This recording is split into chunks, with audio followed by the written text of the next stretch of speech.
So in this video, I'm going to share with you a strategy to cut and seam indoor-outdoor carpet, quote-unquote, the right way. What's going on? It's Michael Alder here from CarpetExpertBlueprint.com, and yes, occasionally we do things by the book. It's not what we like doing. We love to hack everything in, but hey, we're going to go ahead and bring you a strategy so you can be a pro today. So right now you see me taking a screwdriver, and I'm running a line in between the rows of the indoor-outdoor carpet. That nice little tool in my hand is my top cutter. I'm going to trace the line I just did with the blade, and I'm cutting the first part of the seam, getting it ready to go ahead and seam two pieces together. This is a massive room, roughly 40 feet long, so it is a long seam. And I'm also going to share a little trick with you you can use because typically these things bow on you, and when they bow, they can make for an ugly seam. So let's go ahead and speed things up here. We're going to go ahead and finish running that screwdriver all the way down, creating a line, and then we're going to run our top cutter down it, getting the row in place. Here is our fill piece. We're going to go ahead and get that unrolled, ready to rock. And then we're going to go ahead and measure it over, and we are going to do the same exact thing, running a row with the screwdriver, running the top cutter down it to get that nice clean edge on it. And like I said, just because we have a clean edge doesn't mean it's all the way straight and going to line up perfectly with the other piece. So you do have to keep that in mind there.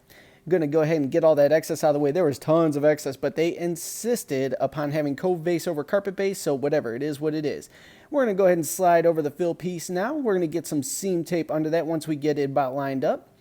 And we are going to get ready to burn these two pieces together. So fold it over like that, unroll the seam tape like you're bowling. It's always fun when it goes straight. It's even funnier when someone does it and it goes way off to the side so you can laugh at them. So here we go. We are tapping the seam together, and I'm actually starting in the middle of the room. The reason I'm starting in the middle of the room is because the middle of the room had a mean gap to it.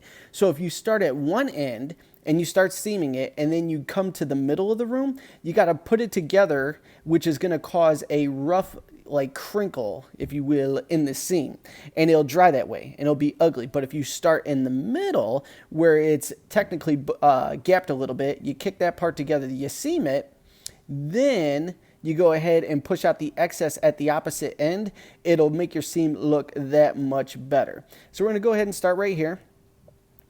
Always give your seam iron about 8 to 10 seconds roughly to heat up the seam tape. And then you're going to slide it an iron's length forward at a time, putting the seam together and making sure everything's lining up just right here. So let's get going here. Let's get sliding here. Look at me. I'm just moseying along, probably thinking about life and investments and what my next move is.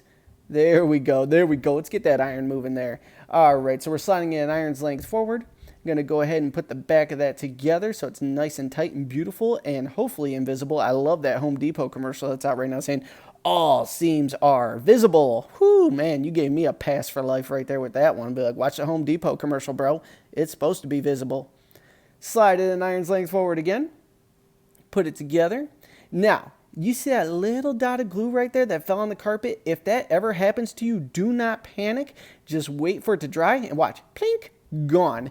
No problem whatsoever. But if you try to get it while it's hot, you'll smear it into the carpet and you'll actually create a situation. So keep your wits about you if that ever happens to you.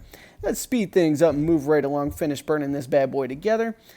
Working our way all the way to the other end, and then we'll push the excess out at the end. Now, we're heading the other way now, I believe. I don't know what this angle is right now, but once again, once one side was dried out, you start back in the middle and you go the opposite way. This will enable you to push all the excess out at the ends there, and you won't have a ugly seam you got to deal with. Once you're good to go, you could go ahead and let it sit for about 15-ish minutes, and then you're ready to stretch and blast it on. That's all there is to it. The proper way to burn indoor-outdoor carpet seams. So as always, I truly appreciate you turning into my nonsense. Thank you so much, and I will connect with you in the next video.